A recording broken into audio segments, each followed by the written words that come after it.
I can't afford it. Words that should never be said. Why? I'm Kris Krohn, and I'm going to share with you right now.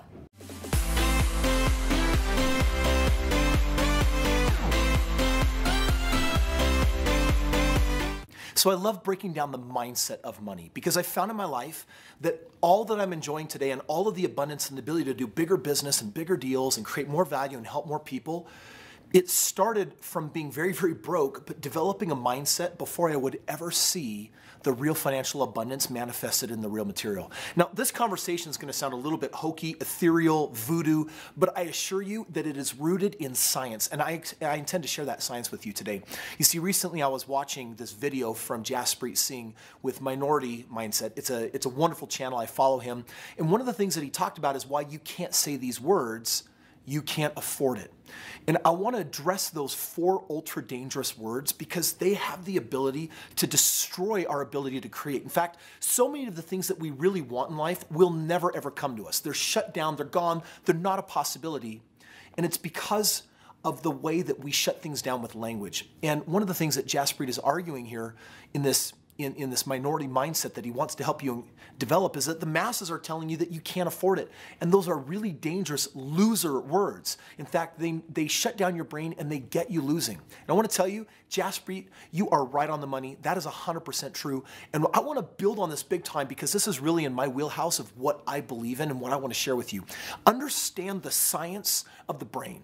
We have this amazing cognitive device. The animal kingdom can't touch what we got with our neocortex. And yet, it is a beast that needs to be tamed. It needs to be disciplined. And so many of us are not actually using it anywhere near its potential. I don't even know if I am. I just know that I'm using a lot more of it than I ever have based on what I want to share with you. You see, the back of our brain, the subconscious brain, this is what's running our patterns, our decisions, our beliefs that we've chosen into in our life. They are 70,000 thoughts a day on repeat, and they form our perception of possibility. Now, what I mean by that is our optical nerves, our eyes are actually taking in every second 20 billion bits of information, but we're going to see very little bit of that information which is prejudiced by our belief system. If you say, I can't afford it, that is one of thousands of beliefs that are mantras of your life. And when you say, I can't afford it, the subconscious mind is going to reticulate that and articulate that and repeat it over and over and over again. You can't afford to say negative things. You can't afford them if you understood the cost, the physical financial cost and the mental wellness cost of thinking these negative thoughts. You would never have them. So many of you are using your language so casually. Oh, I can't afford that. The danger in those words, if you understood that in that moment you were planting a seed, watering a previously planted seed, and you were nurturing in this garden this massive behemoth plant that's job was to claim and find evidence of truth that you can't afford it. Just by virtue of saying it, you're now saying, in my perception, I'm looking for evidence that I can't afford something. So guess what? 20 billion bits of information. There's abundance out there available. There's a way to pay for things. There's a way to bring objects together, people together, ideas together, especially in the world that we live in today. I mean, what an crazy, amazing, abundant world. But if you allow yourself even one time to say, I can't afford it, you're trapping an idea in your head. And now the only way you're going to make sense of that idea is that you have to find evidence for it. So you're going to look. You're going to have conversations. You're going to substantiate it. Meanwhile, abundance is going down, but you could never see it because you're programmed with the idea, I can't afford it. Friends, you cannot afford the thought, I can't afford it. So what do you do instead? That's what I really want to share with you. Little bonus here for you in this video is I want to share with you that there is a way to uproot this negative limiting belief. And I want to share with you a couple of things that I do that are based on a 3-day course that I teach called Limitless. It's 3 days of reconstructing your mind with a belief system that will make you unstoppable.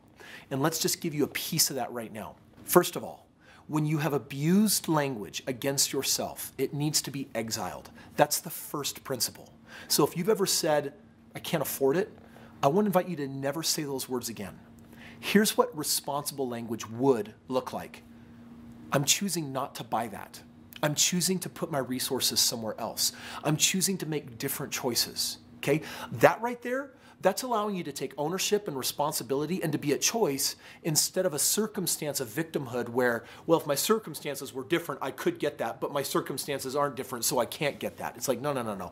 Don't blame your outside world. Don't blame your job, career, lack of money, all these things. Take accountability with this idea that I'm in charge of my thoughts and I'm in charge of the fact that there's all these resources and I get to choose what I'm willing to invest in. So number one, exile the bad thought, I can't afford it. And by the way, if there are other thoughts that accompany this, money is bad, money is evil, only greedy people get money, you have to hurt people to get ahead, whatever garbage you have in your mind, understand this, money is a magnifier. It's neutral. It in and of itself has no value except for the value that we place on it. So you can make money good or you can make it evil. I can't afford it belongs in the trash. It belongs in the garbage. You can't afford that thought. So take all of the ideas that are similar to it and number one, exile them.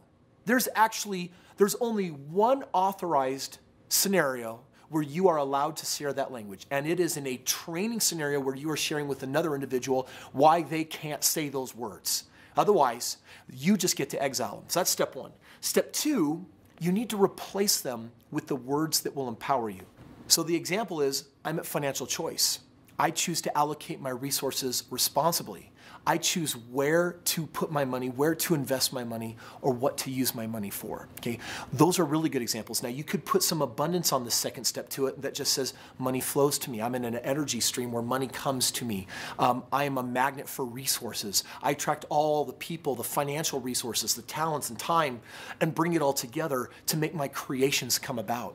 This first step of exiling and the second step of replacing, this essentially is the form of belief breakthrough.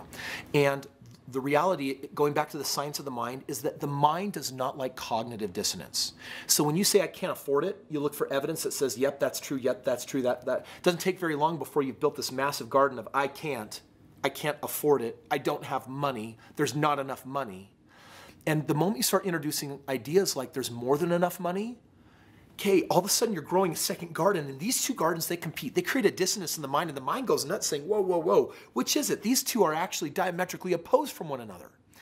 Conscious choice will outweigh unconscious choice. You want to gain control over the beast of the unconscious, subconscious mindset, then the way that you do that is by using choice to start planting intentionally the ideas that you want to see come about. So I can afford the choices that I make. I can afford the things that I want in life. Money flows to me. There's an abundance. There's more than enough. It may not seem true yet, but you have to believe in them first so that the cognitive dissonance will it needs to resolve itself, which will be, we're going to kill one pathway where we're no longer firing electricity through that neuralic path, and instead we're now firing the electricity through the new ideas in the brain that we're now strengthening and growing into a mighty garden. In the end, there can be only one. Highlander. There can only be one belief, and they can't be opposed to each other. So the conscious belief gets to uproot the unconscious belief. We get to actually let it pass away. We're going to fire energy first mentally on what we're choosing to put faith in, believing as if it's true, and then you will start collecting evidence, small at first, of what? It's truth. And then guess what happens to those evidences? They grow and they expand. And it's $10 here and it's $20 there, and it's one less bill and it's this. And then that can erupt into hundreds of dollars, thousands of dollars, tens of thousands of dollars, millions of dollars. I've seen it. So friends, why you can't ever say I can't afford it is because you can't afford to even say the thought. But now you do know what you can afford. You know, all of us really honestly need to go through a school of some mental serious retraining. That's what I do every month when I put on my mindset events. Make sure you click the link up here and come out and spend some time with me and my team. We put on these incredible, life-changing 3-day events that train you on how to think different so that you can produce different results.